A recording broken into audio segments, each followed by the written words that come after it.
ဒေါက်တာဆလိုင်းလျံမုံဆောင်ခမားကိုယ်တိုင်ချင်းကိုသွေးခွဲနေတာခမားကိုယ်တိုင်ချင်းကိုသွေးချောင်းစီးအောင်လုပ်နေတာဘယ်သူမှလုပ်တာမဟုတ်ဘူး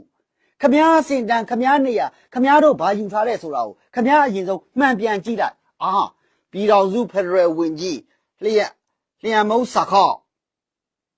ပြည်တော်စုဖက်ဒရယ်ဝင်ကြီးလျံမုံစခော့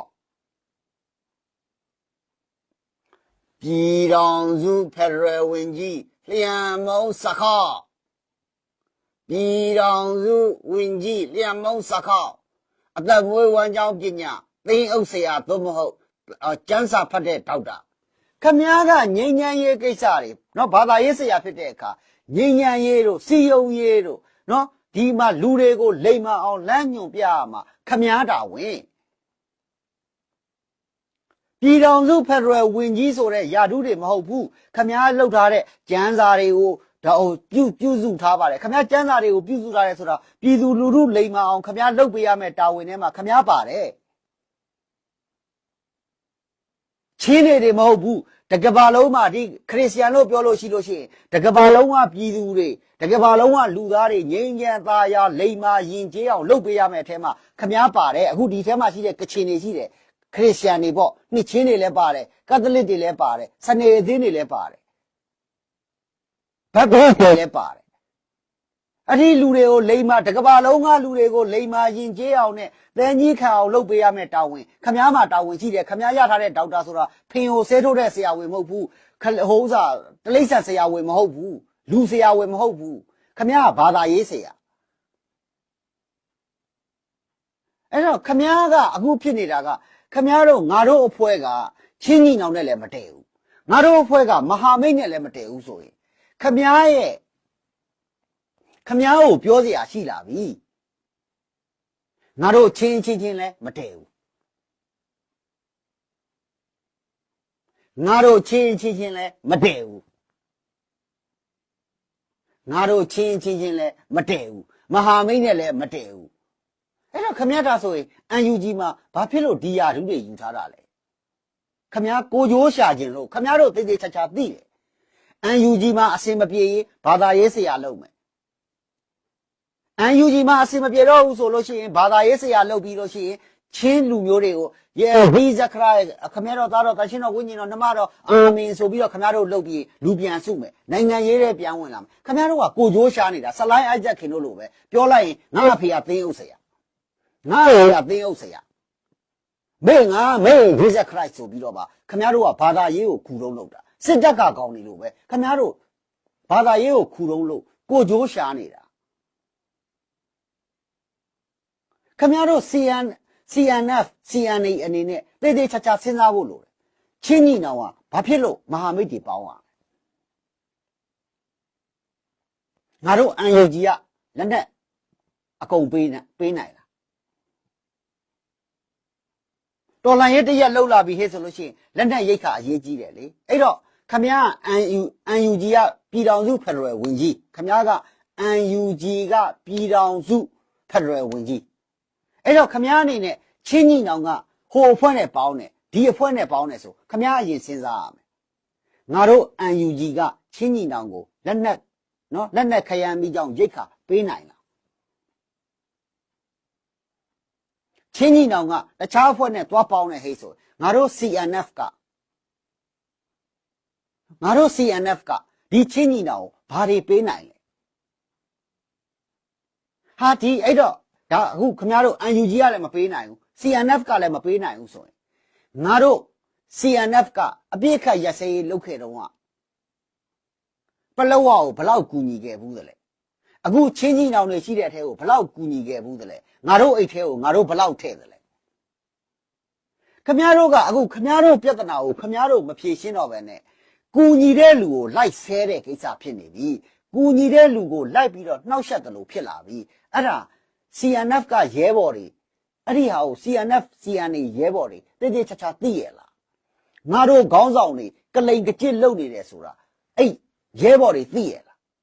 မီဇိုရန်ကအခုချင်းလူမျိုးတွေတိတိကျကျသိရလားမီဇိုရန်ကဒါလက်ဘယ်လိုပြောမလဲလက်ဖျားထိဘယ်လိုပြောမလဲ လက်ဖျားထိတ်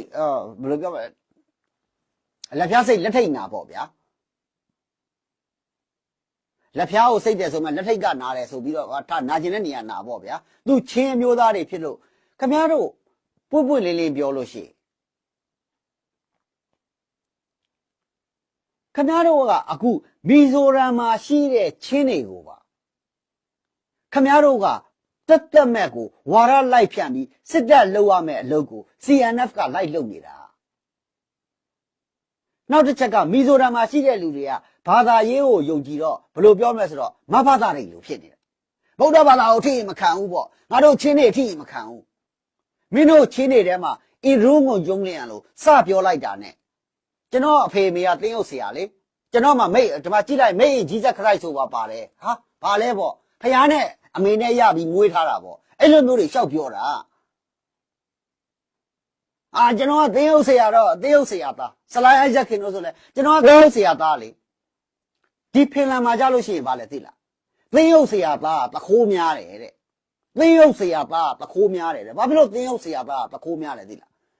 သင်းရုပ်ဆရာတွေကဘာလုပ်လဲဆိုတော့ဒီ test တွေကို तू ကဟိုဘယ်လိုပြောမလဲစီမံခန့်ခွဲရတာအဲ့တော့သင်းရုပ်ဆရာတွေကသူ့သားသမီးသူယုံပြီးတော့သိရမလားသားရဲ့ဖះเจ้าလေးကြည်ထားလိုက်ပါပေါ့သားရဲ့ဖះเจ้าလေးစောက်ရှောက်လိုက်ပါပေါ့အဲ့တော့ဘာဖြစ်လဲဆိုတော့သင်းရုပ်ဆရာသားသူများအလှငွေတွေကိုခိုးစားတာအဲ့တော့သင်းရုပ်ဆရာသားသမီးတွေဒီလူများပစ္စည်းကိုစားရတဲ့ကိစ္စနော်အလှငွေကိုဘုံရတဲ့ကိစ္စမှာဒီကောင်တွေကဘယ်လိုပြောမလဲဆိုတော့မွေးကလေးကတရေတီးလာတာသင်းရုပ်ဆရာသားလူတိုင်းတော့မဟုတ်ဘူးပေါ့ဗျာလူတိုင်းတော့မဟုတ်ဘူးဖင်လန်နိုင်ငံမှာပြောတဲ့စကားရှိတယ်ပါပင်ပိုဤကဘာရာအနမန်ကိုမူအဲ့ဒါဘာပြောလဲဆိုတော့သင်းရုပ်ဆရာသားသည်တဲ့တခြားလူတွေထက်ပိုခိုးတယ်တဲ့တစ်ချက်ချင်းတူဝင်အောင်မှတခြားလူတစ်ယောက်ကဥမာကျွန်တော်ပတ်စံတစ်ချက်ကိုလာခိုးသွားတာသင်းရုပ်ဆရာသားခိုးတယ်ဆိုတာအများပြည်သူရဲ့စေတနာတွေအများပြည်သူရဲ့အလူတွေကိုပို့ခိုးတာအဲ့တော့သင်းရုပ်ဆရာသားသည်တခိုးများတယ်အခုခမည်းတော်ဖြစ်နေတာCNF မှာပါနေတဲ့ကောင်တွေအကုန်လုံးဒီသင်းရုပ်ဆရာသားတွေကြီးပဲတခိုးကြီးပဲတရောင်းသားတွေကြီးပဲကြော့ပါရဲ့သူတို့တိတ်ချာချာသိတယ်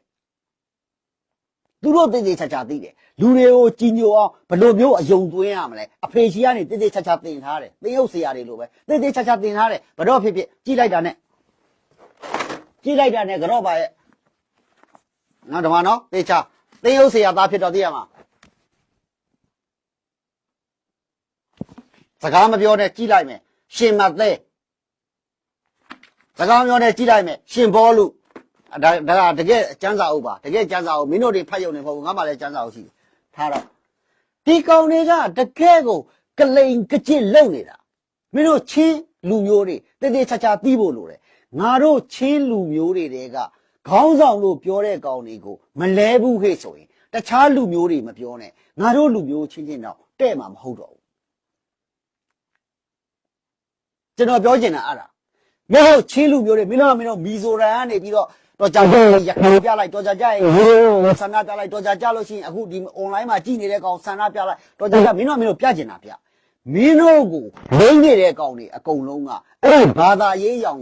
နိုင်ငံရေးရောင်စစ်တပ်နဲ့ပေါင်းပြီးတော့ကိုချိုးရှားနေတဲ့ကောင်တွေဆိုတာမင်းတို့တည်တည်ချာချာသိဖို့လိုအဲ့ဒါချင်းတွေကိုယ်တိုင်တည်တည်ချာချာသိရမယ်ကိစ္စချင်းတွေကိုယ်တိုင်တည်တည်ချာချာသိရမယ်ကိစ္စ